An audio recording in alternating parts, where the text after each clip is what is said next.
And now recognizes Mr. Ajit Sahi. 5 minutes for your summary. Honorable Chairman and Congressman Franks, thank you so much for inviting me here. I come from India, and as you've read my brief profile, much of the things that I have to say in my oral testimony, of course, has been covered by my co-panelist, Mr. Sifton. Two things are very important to know about the current status of human rights in India. One is, why is it happening? And two is, where do we see it going from here? The first part, Mr. Sifton, towards the end of his oral testimony, he hinted at it, and he said we should recognize that Mr. Modi's BJP party is an actor. I would like to make a small amendment to that, and I would say it is the director and not just the actor. It is the producer of human rights violations in India. It is the director of human rights violations in India because it springs from an organization which is fundamentally racist, an organization that has indulged in human rights abuses and violence for nearly 90 years.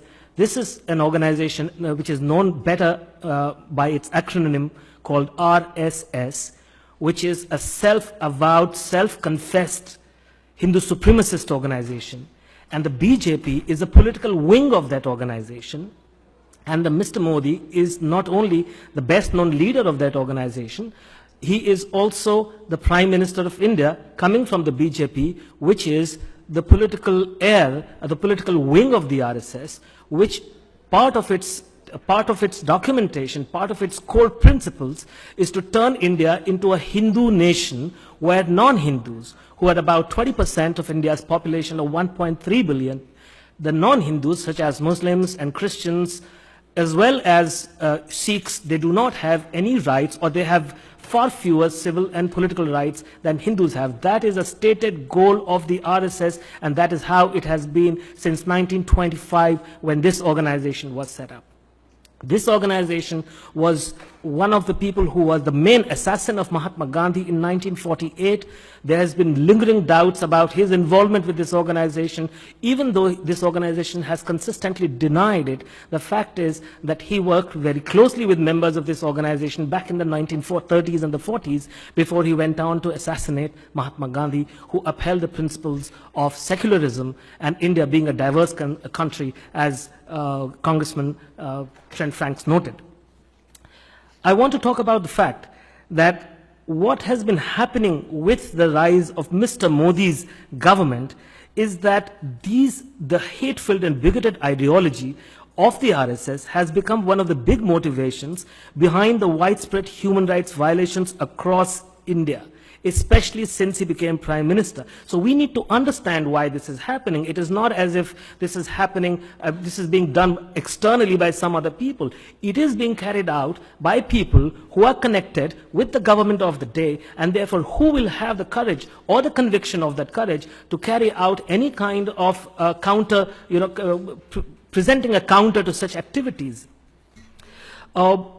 And of course, we have talked about the Dalits. I'm very glad that you have talked about the Dalits. You see, the ideology of Hindu supremacism is not limited to abusing India's religious minorities.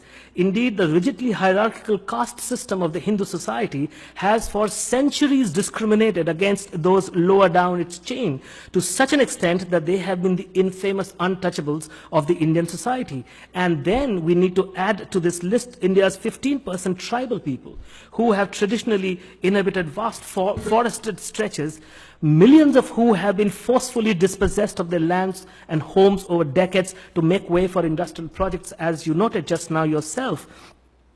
And that is why, as a result, thousands of them have been fighting back, in my view, in the view of many of us, in a misplaced fight back. But nonetheless, there is an armed insurgency raging through the central Indian forests today as we speak here. And as a result, what has happened is that paramilitaries are now the only government across much of central India where such insurgency has caught momentum in the last 15 years. And this has led, inevitably, to massive human rights abuses by local police and the paramilitaries, because they target innocent people, the innocent citizens of India, and put them in prisons allegations on false and charges and fabricated evidences. This is something, as you noted, Chairman, Honorable Chairman, I have covered in my journalism through the years.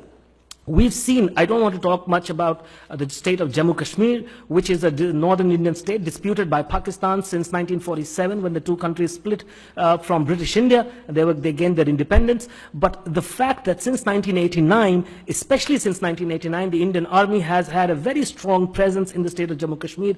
Thousands and thousands of people are said to have died. They are said to have suffered huge, massive human rights abuses at the hands of the Indian Army, which have been documented. There have been, you talked about the northeastern states of India. There's a law since 1958 on the statute of the Indian Constitution, the same Indian Constitution that guarantees equality before law. There's been a statute in the Indian Constitution which says that armed forces have special powers over certain regions of the country. And for the last 50 years, under those special powers, they have had complete and total impunity from all the crimes that they have committed against the local people there. Just 2 days ago, and I have mentioned that in my written testimony, just 2 days ago, the current chief of the Army's Eastern Command Wing, which is under which that region comes, he clearly said there is no problem. There's no problem with that Armed Forces Special Power Act.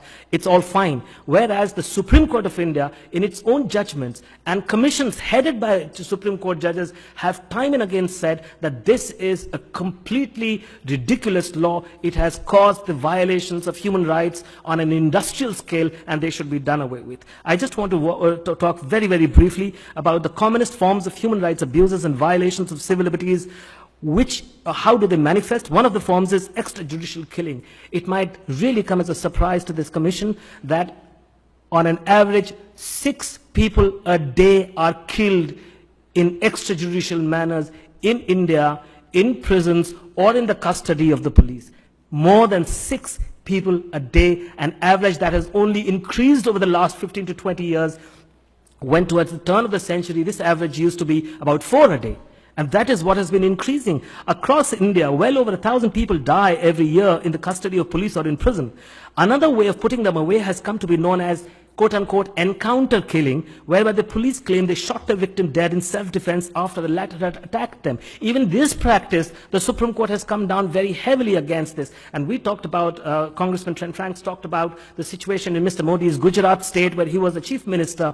This practice of encounter killings was a real menace in that area, in that state, until the bunch of police officers who were responsible for the succession of such killings were caught, they were apprehended, they were accused. And I just want to complete now, just one last point I want to make, Congressman, is that a lot of innocent human beings, citizens of India, Muslims as well as Dalits and tribals, are accused falsely of terror cases, of sedition charges. They're put away in prison and they are freed. They are acquitted of those charges, but only after they have spent 10 or 20 or in some cases even 25 years in prison without once being bailed. So this is a very serious situation. I think it is important to know. The very last point, 1 year from now, I'm really worried that there are elections in India's largest state, a state known as Uttar Pradesh, which has about 200 million people as its population, 200 million. That's almost 2/3 the entire population of the United States. This is a state where there was major sectarian violence with very well documented involvement of the BJP's people back in 2013, just before Mr. Modi became Prime Minister. And there is a big fear that ahead of those state legislative elections, there might be attempts by such people to revive those kinds of hatred and bigotry and apprehend that there might be violence again in that state. Thank you. Thank you so much, sir.